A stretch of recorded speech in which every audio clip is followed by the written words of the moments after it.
त्याच्यामधून मला जाणवलं की खरंच शिक्षक आपल्या विद्यार्थ्यांप्रती किती कोणत्या लेवलची आत्मीयता दाखवू शकतात. ती गोष्ट अशी होती किंवा तो प्रसंग असा होता, टेस्ट सिरीज चालू होत्या, एक पेपर झाला, 15 मिनिटाचा ब्रेक देण्यात येणार होता आणि 15 मिनिटाच्या ब्रेक नंतर पुन्हा दुसरा पेपर सुरू होणार होता. 15 मिनिटाच्या ब्रेकमध्ये सगळे मुलं गेले, त्याच्यानंतर पुन्हा परत आले, आपापल्या जागेवर बसले आणि लगेच एका मुलानं सांगितलं की माझी अत्यंत महागडी घड्याळ माझ्या दप्तरातून कोणीतरी चोरली आहे आणि ती घड्याळ मला पाहिजेच, नाही तर आई वडील, माझं काही खरं नाही, आई वडील मला घरी गेल्यावर खूप मारतील, मला ती घड्याळ पाहिजेच. सरांनी विचार केला की तसंही वर्गाच्या बाहेर कोणी गेलं नाही ह्या विद्यार्थ्यांव्यतिरिक्त, वर्गाच्या आतमध्ये दुसरं कोणीही आलं नाही, म्हणजे जे काही घडलं आहे ते ह्या वर्गातल्याच कोणत्या तरी मुलानं ती घड्याळ घेतलेली असणार आहे. आणि म्हणून सरांनी दरवाजा बंद केला आणि जस्ट ते त्यांनी जे त्यांना वाटलं ते सांगितलं की आपल्यापैकीच कुणीतरी असणार आहे ज्याने ही घड्याळ घेतलेली आहे, त्याच्यासाठी आता माझं तपासणं होईपर्यंत कुणीही बाहेर जायचं नाहीये, पण आता आपण सुरुवात करूया की नेमकी घड्याळ कोणी घेतलेली आहे. आता ज्यानं ती घड्याळ घेतलेली होती त्याला खूप चिंता वाटायला लागली. त्याच्या डोक्यात वेगवेगळे विचार यायला लागले की आता माझ्या खिशात ती घड्याळ सापडणार, मग सगळी माझी निंदा नालस्ती होणार, वर्षभर किंवा जोपर्यंत मी या शाळेमध्ये आहे तोपर्यंत मला जीव नकोसा होईल, सगळेजण मला चोरटा म्हणणार, हे करणार ते करणार वगैरे. इतकं त्याला लाजिरवाण्यासारखं वाटायला लागलं आणि तेवढ्याच सरांनी अनाऊन्स केलं की आता सगळेजण आपापल्या डोळ्यांवर पट्ट्या बांधतील. त्यांना पट्ट्या पुरवण्यात आल्या, प्रत्येकाने डोळ्यावर पट्टी बांधली आणि सरांनी नंतर असं सांगितलं, मी तुमच्यापैकी प्रत्येक मुलाजवळ येणार आहे, ज्यानं ती घड्याळ चोरलेली आहे त्यानं माझ्या हातामध्ये ती द्यायची आहे. आणि सर एकेका मुलाच्या समोरून पुढे पुढे जात होते आणि एका मुलाने त्यांच्या हातामध्ये घड्याळ ठेवली, घड्याळ घेऊन ते परत आले आणि पट्ट्या उघडायला लावल्या, ज्याची घड्याळ होती त्याला ती देऊन टाकली. यामुळे त्या मुलाच्या मनात झालं असं की त्या सरांबद्दल इतकं जास्त प्रेम आणि आत्मीयता वाटायला लागली की सरांनी आज मला एवढ्या लाजिरवाण्या परिस्थितीमधून बाहेर काढलं आहे, कुणालाच कळलं नाही की मी घड्याळ चोरली होती आणि याच्यानंतर मात्र हा असा अप्रामाणिकपणा अजिबात करायचा नाही, खूप प्रामाणिकपणानंच मला वागायचं आहे. आणि अशा परिस्थितीमध्ये त्या मुलानं खरंच अगदी जोरदार अभ्यासाला सुरुवात केली. त्याचं करिअर पुढे पुढे जात होतं, शैक्षणिक सगळं त्याचं शिक्षण झालं, एक मोठा तो बिझनेसमन झाला. पण त्याच्या डोक्यामध्ये कायमचे हे सर होतेच की या सरांमुळे आज मी इथपर्यंत पोहोचलो आहे. आणि एक दिवशी त्यानं ठरवलं की आपण आपल्या सरांची भेट घ्यायची आणि त्यांना सांगायचं की तुमच्यामुळे माझं आयुष्य केवढ्या मोठ्या चांगल्या प्रमाणात घडलंय. म्हणून जेव्हा तो विद्यार्थी त्या सरांना भेटायला गेला आणि त्यांना विद्यार्थ्यांना सगळं काही सांगितलं की सर तुम्ही मला त्या परिस्थितीतून फार चांगल्या पद्धतीनं वाचवलं वगैरे वगैरे. आणि मग सर म्हणाय की अच्छा, म्हणजे घड्याळ घेणारा तू होतास का तो? त्याला आश्चर्य वाटलं की सर तुम्हाला कसं माहित नाही की मी होतो म्हणून. आणि मग सरांनी सांगितलं, त्यावेळेस घड्याळ घेण्यासाठी जेव्हा मी पुढे पुढे जात होतो तेव्हा माझ्याही डोळ्यांवर मी पट्टी बांधलेली होती, जेणेकरून कोणत्याही विद्यार्थ्याच्या बाबत माझा कोणत्याही प्रकारचा प्रत्यक्ष अप्रत्यक्षरित्या बायस दृष्टिकोन अजिबात तयार होऊ नये. आणि खरंच तुम्ही शिक्षक मंडळीबद्दल मला इतका मनापासून आदर वाटतो की तुम्हीच ते असता जे पिढी घडवता पूर्णतः. एखाद्याचं आयुष्य घडवणं आणि असं एखाद्याचं आयुष्य बिघडण्याकडे जर जात असेल तर त्या आयुष्याला सावरणं हे सगळं तुम्ही करता, म्हणून तुमच्याबद्दल मला नितांत आदर वाटतोच. मी माझ्या संदर्भातलंही उदाहरण देऊ इच्छिते. माझंही शिक्षण जिल्हा परिषदच्या शाळेमधून झालं, पैठणच्या जिल्हा परिषद कन्या प्रशालेमध्ये मी शिकलेली. आणि मला सुद्धा तिथल्या काही मॅम, काही सर अशा रीतीनं आठवतात की ज्यांचा मी इथपर्यंत पोहोचण्यामध्ये खूप मोठा वाटा आहे. म्हणजे निबंध लिहिला की तू किती छान निबंध लिहिते म्हणून पूर्ण शाळाभर जेव्हा तो निबंध पोहोचायचा, फिरायचा, तेव्हा मग माझ्यामध्ये कॉन्फिडन्स आला की येस, मी खूप छान लिहू शकते. आणि मग तिथून कदाचित पुढे माझ्या लिखाणाची सुरुवात झाली. कुणीतरी सरांनी पुन्हा सांगितलं, म्हणजे त्यांचे सगळ्यांचे नाव, चेहरे माझ्या लक्षात आहे, फक्त आता मी तुम्हाला ते सांगत नाही, की तू अँकरिंग खूप छान करते, त्याच्यावर तू अँकरिंग आपला कार्यक्रम जेव्हा असतात तेव्हा तू करत राहा, किंवा तू फक्त स्टोरी बुक मराठीचाच वाचू नको, तू इंग्लिशचे सुद्धा स्टोरी बुक वाचत राहा. अशा रीतीनं एक एक वाक्य सरांचं, मॅमचं, तेव्हा बाई म्हटलं जायचं शिक्षिकांना, सरांचं आणि बाईंचं अशा पद्धतीचं एक एक वाक्य माझ्या मनावर इतक्या पद्धतीनं कोरलं गेलं की आज जी मी तुमच्या समोर उभी आहे तो त्यांचाच परिपाक आहे. सो तुम्ही सगळेजण आयुष्य घडवता, अशा परिस्थितीमध्ये तुमच्या समोर जे विद्यार्थी येत असतात त्यांच्यासाठी आपण काय करू शकतो मला पूर्ण माहित आहे. अस्मा मॅम सुद्धा एवढ्या छान पद्धतीने सांगत होत्या, मला पूर्ण ऐकण्याची संधी नाही मिळाली, पण खरंच ते कोणत्या लेवलपर्यंत जाऊन सांगत होत्या की पॅरेंट्सना सुद्धा तुम्ही व्यवस्थित मोटिवेट करा की त्यांनी पीटीएमला आलं पाहिजे. इतकंच नव्हे तर त्यांचे प्रॉब्लेम्स मुलींना जे फेस करावे लागतात त्या सुद्धा प्रॉब्लेमकडे वैयक्तिकरित्या लक्ष द्या, इतक्या सेन्सिटिव्हली मॅम सांगत होत्या. आणि खरंच तुम्ही सर्वजण तेवढ्या सेन्सिटिव्हली काम करू शकता अशी माझी सुद्धा पूर्ण खात्री आहे. या सगळ्या परिस्थितीमध्ये मला असं वाटतं की ही खूप योग्य वेळ आहे हे वर्कशॉप घेण्याची, जेणेकरून आता पुन्हा शाळा जेव्हा चालू होतील, पुन्हा सगळं शिक्षण जेव्हा चालू होईल तेव्हा सुरुवातीपासून आपल्याला काही क्लॅरिटी त्या विद्यार्थ्यांमध्ये निर्माण करणं गरजेचं आहे. परीक्षा जेव्हा येईल तेव्हा लगेच 10वी आणि 12वी आयुष्यातला फक्त एक टप्पा आहे असं त्यांना सांगणं आणि टेन्शन घेऊ नका म्हणणं असं जर ऐन वेळेस केलं तर त्याचा काहीही उपयोग होणार नाही. म्हणूनच आतापासून आपल्याला काही एक एक दोन दोन पावलं उचलावे लागतील, जेणेकरून परीक्षा जवळ येईपर्यंत ते पूर्णतः फ्री झालेले असणार आहे, टेन्शन घेण्याची गरज नाही हे त्यांना कळलेलं असणार आहे. आणि त्याच्यासाठी महत्वाच्या 4 गोष्टी ज्या मला वाटतात त्या 4 मुद्द्यांच्या संदर्भाने मी सांगणार आहे. एक तर सर्वात महत्वाचा मुद्दा येतो तो म्हणजे पॉझिटिव्ह दृष्टिकोन त्यांच्यामध्ये निर्माण करणं गरजेचं आहे. पॉझिटिव्ह दृष्टिकोन असा एका दिवसात निर्माण होणार नाही, पण त्याचं महत्व काय आहे हे तर सांगण्यासोबतच जेव्हा जेव्हा निगेटिव्ह दृष्टिकोन कोणत्या विद्यार्थ्यांचे लक्षात येतात तेव्हा त्यालाच लगे पॉझिटिव्ह मध्ये कशा पद्धतीने आपण कन्व्हर्ट करू शकतो हे सांगणं सुद्धा महत्वाचं आहे. आपल्याला माहित आहे की जेव्हा खांडव वनाचं पांडव वन झालं महाभारतामध्ये, पांडव तिथे राहण्यासाठी गेले आणि तेव्हा सगळं पाहण्यासाठी म्हणून दुर्योधन सुद्धा त्यांचे सगळे कौरव वगैरे आलेले होते आणि तो पूर्ण सभामंडप जो भरलेला होता त्या सभामंडपाकडे बघून दुर्योधनाला श्रीकृष्णाने सांगितलं की इथे एवढे सगळे लोक आहेत, या सगळ्या लोकांमध्ये एखादा सज्जन मनुष्य दिसतोय का, एकदा बघून मला सांग जरा. दुर्योधन परत आला, तो सगळ्यांकडे फिरून आला होता, तो परत आला आणि त्यानं श्रीकृष्णाला सांगितलं नाही, यातला एकही मनुष्य सज्जन नाही, सगळे एकापेक्षा एक दुर्जन आहेत, त्याच्यामुळे यांचा काहीही उपयोग नाही. कृष्ण म्हणाला ठीक आहे थांब, आणि युधिष्ठिराला विचारलं की हे सगळ्या सभामंडपामध्ये इतके सगळे लोक बसलेले आहेत, या सगळ्या लोकांमध्ये एखादा दुर्जन मनुष्य सापडतो का बघ बरं. दुर्योधनाने सुद्धा संपूर्ण सभामंडपातून फेरफटका मारला आणि त्यानं सांगितलं की सगळेच तर लोक किती चांगले आहेत, या लोकांमध्ये तर एकही दुर्जन मनुष्य नाहीच आहे. माणसं सभामंडपामधली तीच होती, फक्त दुर्योधनाचा पाहण्याचा दृष्टिकोन वेगळा होता आणि युधिष्ठिराचा पाहण्याचा दृष्टिकोन वेगळा होता. दृष्टिकोनातला हा बदल आपल्या आयुष्यात केवढा मोठा बदल घडवतो हे आपण त्यांना वेळोवेळी सांगितलं पाहिजे. अजूनही मी ऐकते आहे, म्हणजे माझ्या शाळेमध्ये मी शाळेमध्ये असताना जे सगळं कानावर येत होतं इतक्या वर्षांमध्ये, आता सर्व्हिसला मला 25 वर्ष झालेली आहे, पण दुर्दैवानं विद्यार्थ्यांच्या या मानसिकतेत अजूनही बदल झालेला नाही. जेव्हा जेव्हा मी शाळांमध्ये वगैरे जाते तेव्हा तेच लक्षात येतं की अजूनही गणित आणि इंग्रजी हे भीतीचेच विषय आहेत का असावेत. म्हणजे पुन्हा तोच मुद्दा येतो की आपला कुठेतरी दृष्टिकोन चुकतो आहे. अशा वेळेस एक उदाहरण म्हणून मी सांगू इच्छिते की दृष्टिकोन त्यांचा पॉझिटिव्ह असणं आणि तो सुरुवातीपासून कल्टिवेट होणं खूप महत्वाचं आहे. तर ऍट द एंड ऑफ तुमचं जेव्हा सत्र संपत येईल आणि जेव्हा परीक्षांना त्यांना सामोरं जायचं आहे तेव्हा ते व्यवस्थित तयार झालेले असतील. ऐन परीक्षेच्या आदल्या दिवशी त्यांना तयार करता येणार नाहीये आपल्याला. त्याच्यामुळे अगदी तुम्ही अशा साध्या साध्या गोष्टींमधून सांगूही शकता की गणित आणि इंग्रजी इन इटसेल्फ अवघड विषय अजिबात नाहीत. जर इन इटसेल्फ हे अवघड विषय असले असते तर कोणीच गणितज्ञ झालं नसतं, कोणीच इंग्लिशमध्ये खूप पारंगत झालं नसतं, खूप अगदी छान बोलता येते असं कोणीच झालं नसतं. इतकंच नव्हे तर त्यांच्याच वर्गातले काही मुलं असतात की ज्यांना गणितामध्ये आउट ऑफ मार्क्स मिळतात, इंग्लिश त्यांचं खूप छान असतं. याचा अर्थ विषयांकडे पाहण्याचा दृष्टिकोन आपला काहीतरी वेगळा आहे. जर तो निगेटिव्ह असेल तर तो पॉझिटिव्ह मध्ये कन्व्हर्ट केला पाहिजे, हे आपण वेळोवेळी त्यांना समजावून सांगणं गरजेचं आहे.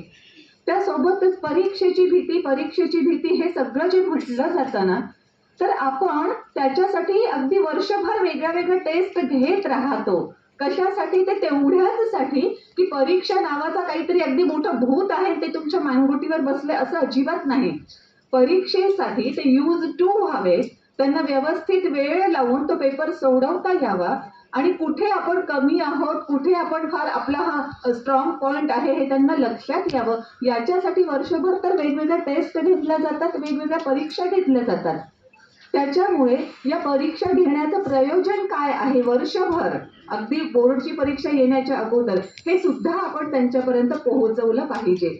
हे मी यासाठी म्हणते कारण बरेच विद्यार्थी मला असंही भेटतात की ते म्हणतात की आमची ऑलरेडी ती बोर्डची परीक्षा असते, त्याचीच किती आम्हाला धास्ती असते आणि वर्षभर इतक्या सगळ्या परीक्षा आमच्या घेतल्या जातात की आमच्या भीतीमध्ये आणखी वाढ होते. सो आपण त्यांना हे पण क्लिअर केलं पाहिजे की भीतीमध्ये वाढ होण्यासाठी नव्हे तर तुमची प्रॅक्टिस होण्यासाठी हे सगळं आहे.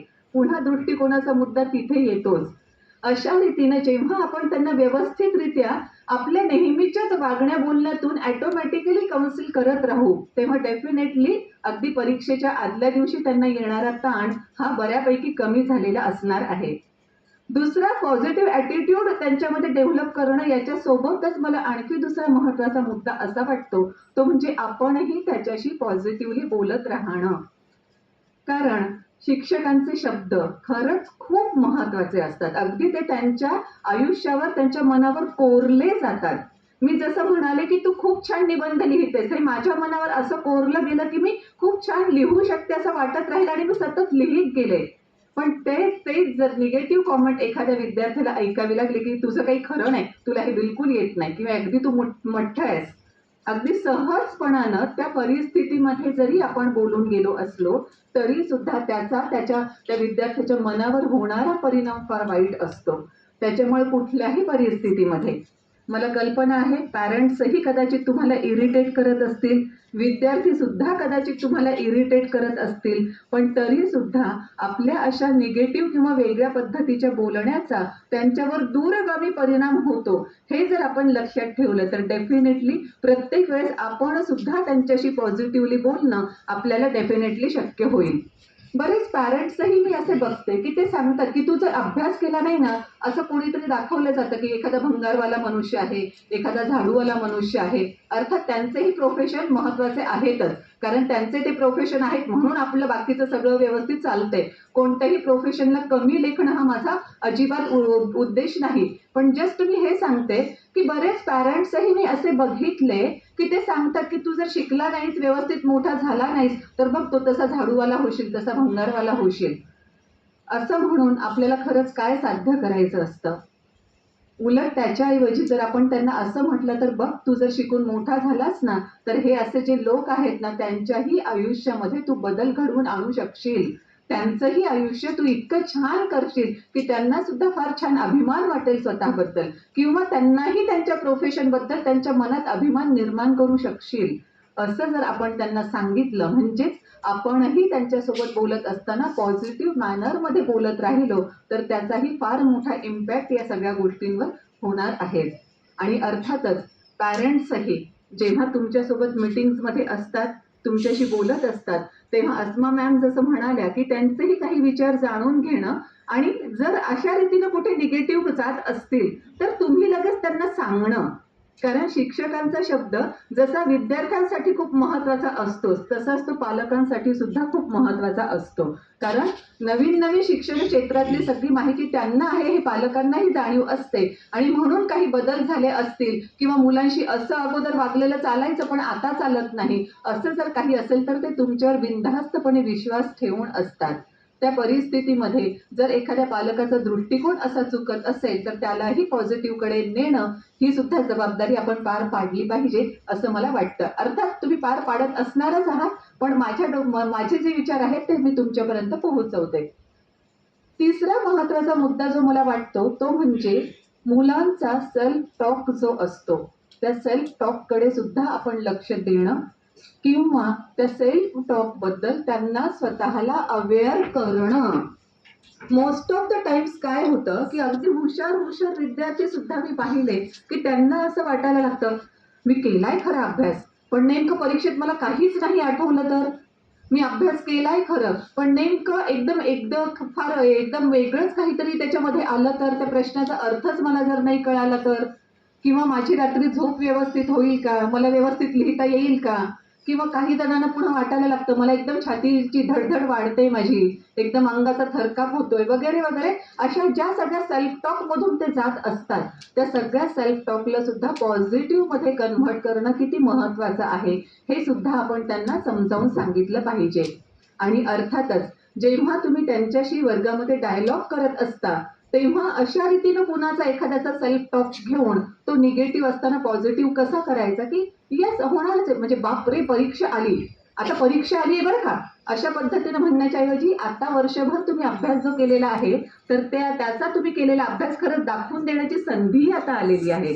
त्याच्यामुळे आतापर्यंत जो अभ्यास केला तो त्याच्यामध्ये उतरवण्याची संधी तुम्हाला आहे.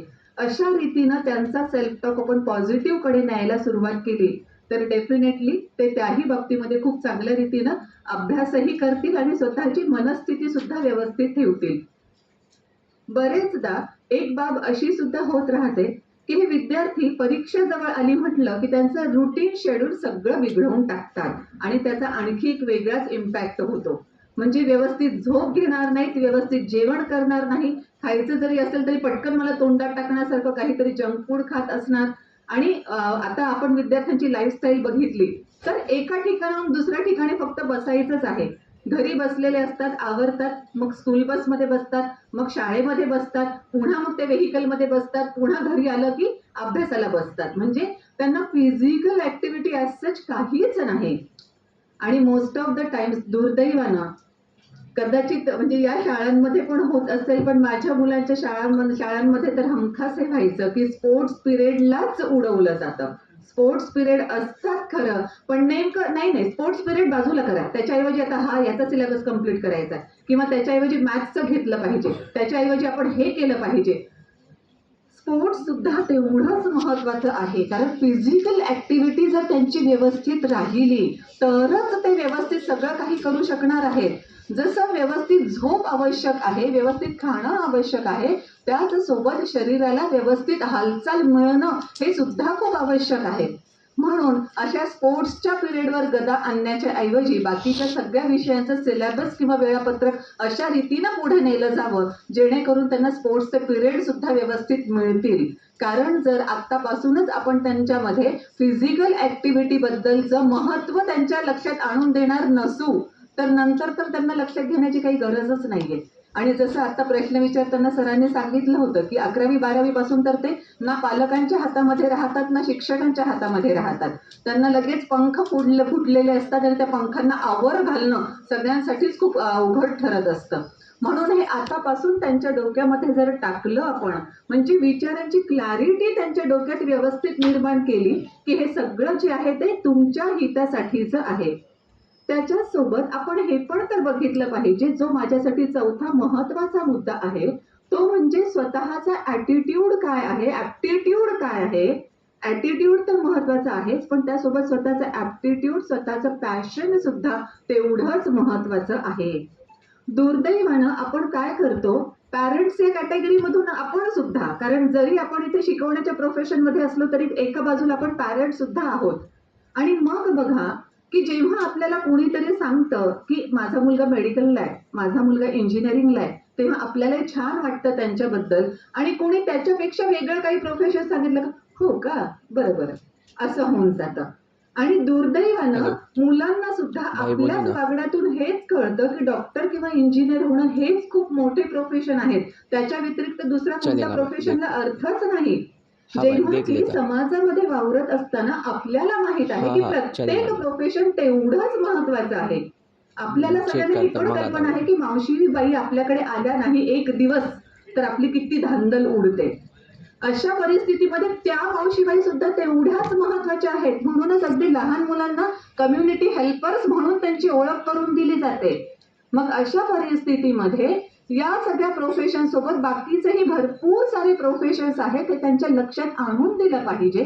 10वी आणि 12वीची परीक्षा ही एकमेव असा टप्पा नाही की जो तुमचं पूर्ण आयुष्य घडवेल किंवा बिघडवेल. हे परीक्षा जवळ आल्यानंतर सांगण्याच्या ऐवजी आतापासून त्यांना सांगावं लागेल की नो डाऊट तुम्ही मार्क्स जर मिळवाल तर छानच आहे, पण इन केस मार्क्स मिळेल, कारण प्रत्येकच जर टॉपर असणार नाही. सो इन केस जर मार्क्स नाही मिळू शकले तरी बाकीचे करिअर ऑप्शन्स आहेत जे खूप चांगले आहेत, हे आपण त्यांना समजावून सांगू शकलो पाहिजे. आणि जो मुद्दा मी सांगितला की ऍप्टिट्यूड काय, त्या विद्यार्थ्याचा स्वतःचा कल कुणीकडे आहे, ही सुद्धा बाब शिक्षकांनी आणि पालकांनी सुद्धा लक्षात घेणं खूप महत्वाचं आहे. बरेचदा पालक त्यांच्या आशा आकांक्षा त्यांच्यावर लादत असतात, तेव्हा आपलं काम आणखी जास्त वाढतं की काउन्सिलिंग फक्त मुलांचंच करायचं नाहीये तर पालकांचं सुद्धा काउन्सिलिंग करायचं आहे. माझं उदाहरण मी देते. माझं 1990 मध्ये 10वी झालं आणि तेव्हा आपल्या सगळ्यांना माहित होतं की मेरिट लिस्ट निघायची, महाराष्ट्रातल्या फक्त 30 जणांची यादी यायची आणि पेपरमध्ये आपला फोटो झळकावा म्हणून सगळेजण प्रयत्न करायचे आणि टॉपर्स त्या काळामध्ये फक्त मेडिकल किंवा इंजिनिअरिंग यालाच जायचे. पण मी टॉपर असताना सुद्धा मी जाणीवपूर्वक 10वी नंतर आर्ट्स घेण्याचं ठरवलं. आर्ट्सला आता तरी दिवस चांगले आले आहेत, चांगले म्हणजे बरे आले आहेत. तेव्हा तर आर्ट्स अशा पद्धतीनं होतं की ज्यांना कॉमर्स मध्ये सुद्धा प्रवेश मिळत नाही, अगदी 35-40% असतील तेच फक्त आर्ट्सला जातात. पण कुणाचं काहीही म्हणणं असलं तरी आई वडिलांनी मला सपोर्ट केला. इव्हन काही जण मला या पद्धतीनं सुद्धा म्हणाले की तू जर असं आर्ट्स घेशील तर तुझं मार्क मेमो आम्ही दाखवत फिरू शकणार नाही. नाही ती हुशार आहे, टॉपर आहे, तरी मुद्दाम आर्ट्सला गेली असं प्रत्येकाला आम्ही सांगू शकणार नाही. काय करत आहे, आर्ट्स करत आहे म्हटलं की ते लोक काय समजायचं ते समजून जातील आणि आमचं नाक कापलं जाईल असंही सांगणारे काही नातेवाईक होते. पण ठीक आहे म्हटलं, मला आर्ट्सच करायचंय, मला डॉक्टर आणि इंजिनियर होण्यामध्ये अजिबात रस नाही. आणि त्याच्यानंतर फर्स्ट अटेम्प्ट मध्ये माझं जेव्हा सिलेक्शन झालं एमपीएससी थ्रू, तेव्हा हेच नातेवाईक पुढे आले लगेच शाबासकी देण्यासाठी. सो लोकांवर काहीच अवलंबून नाही. म्हणून जे मी म्हटलं की इतरांच्या मोजपट्टीवर मापणं सोडायचं, हे आपण विद्यार्थ्यांना अगदी सुरुवातीपासून सांगितलं पाहिजे. आपलं डॉक्टर किंवा इंजिनियर होणं हे ध्येय असण्यापेक्षा आपलं सुखी समाधानी व्यवस्थित आयुष्य जगणं हे ध्येय असायला हवं. आणि फक्त डॉक्टर आणि इंजिनियरच व्यवस्थित जगतात असं नाहीये. प्रत्येक प्रोफेशन मधली प्रत्येक व्यक्ती फार व्यवस्थित जगू शकते जर तिला स्वतःला विचारांची क्लॅरिटी असेल तर. आणि जर विचारांची क्लॅरिटी नसेल तर मग अगदी कितीही मोठी संपत्ती असू देत, कितीही काहीही असू देत, तरी सुद्धा आपल्याला बाकीच्या लोकांना बघायला ती व्यक्ती खूप यशस्वी वाटू शकते, पण प्रत्यक्षामध्ये त्या व्यक्तीला स्वतःला कळेल की माझी दुःख मलाच माहीत आहेत म्हणून. सो आपण एका प्रोफेशनवर लक्ष देऊन तिथे जाण्याचं गोल ठरवण्याच्या ऐवजी आपलं आयुष्य व्यवस्थित जगण्याचं गोल ठरवलं पाहिजे. हे आत्तापासून ह्या विद्यार्थ्यांच्या मनावर जर बिंबवलं तर आता मला जास्त मार्क नाही पडले, मला 97-98% वर नाही पडले तर घरी काय होईल, सर काय म्हणतील, मॅडम काय म्हणतील वगैरे वगैरे हे विचार त्यांच्या डोक्यात येणारच नाहीत. उलट आपण जसं म्हणतो ना की लाथ मारेन तिथे पाणी काढेन, हा आत्मविश्वास त्यांच्यामध्ये आपण जागवला पाहिजे की तू आहेस, तू युनिक आहेस, तुझ्यामध्ये डेफिनेटली अशा काही क्वालिटीज आहेतच की ज्याच्या बळावर तू खूप मोठा होशील, क्षेत्र कोणतंही असू दे. पण आपल्याला सुखी समाधानी जगणं हे महत्वाचं आहे. हे त्यांच्यावर आपण सुरुवातीपासून बिंबवलं पाहिजे. आणि जाता जाता याच संदर्भातली आणखी एक गोष्ट मी तुम्हाला सांगेन. शाळा सगळीकडे चालू असल्यामुळे जंगलामधल्या सुद्धा सिंहाला वाटलं की आपणही आपल्या जंगलामध्ये शाळा काढलीच पाहिजे, कारण शाळेचं आता खूप मोठं प्रस्थ वाढलंय तर आपले सुद्धा प्राणी सगळे सुशिक्षित झाले पाहिजे. म्हणून मग सिंहानं शाळा काढायची ठरवली. त्याच्यामध्ये जसं आता सगळ्यांना एज्युकेशन कंपल्सरी आहे तसं त्यानं सुद्धा सगळ्या प्राण्यांना, पक्ष्यांना, सगळ्यांना एज्युकेशन कंपल्सरी केलं. आता परीक्षा सुद्धा डिसाईड करायला हवी होती, म्हणून ती प्रश्नपत्रिका सेट करताना त्यानं ठरवलं की आपल्याकडे जे जे सगळे ऍडमिशन घेतील त्या प्रत्येकाला या 3 गोष्टी येतील: उडणं येईल, पोहणं येईल आणि फास्ट धावणं येईल.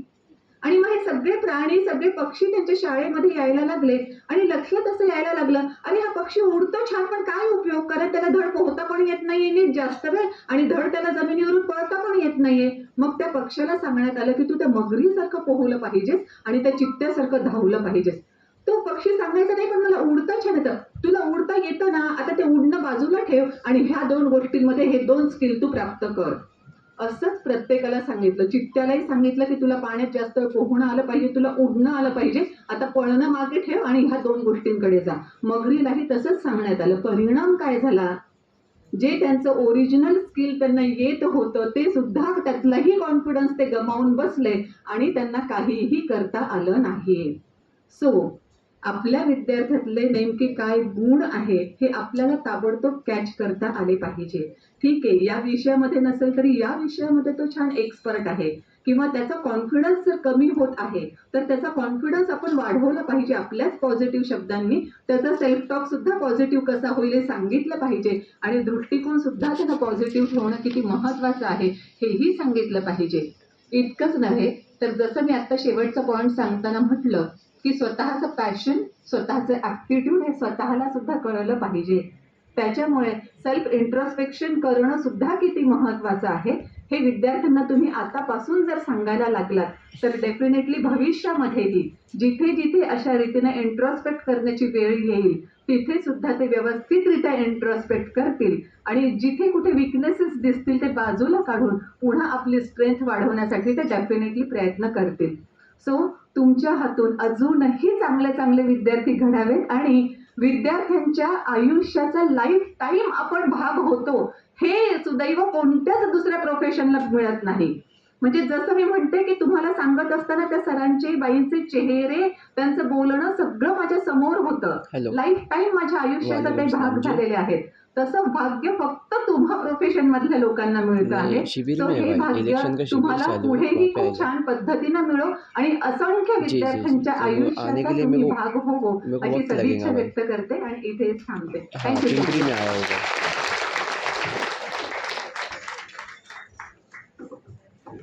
खूप खूप मनापासून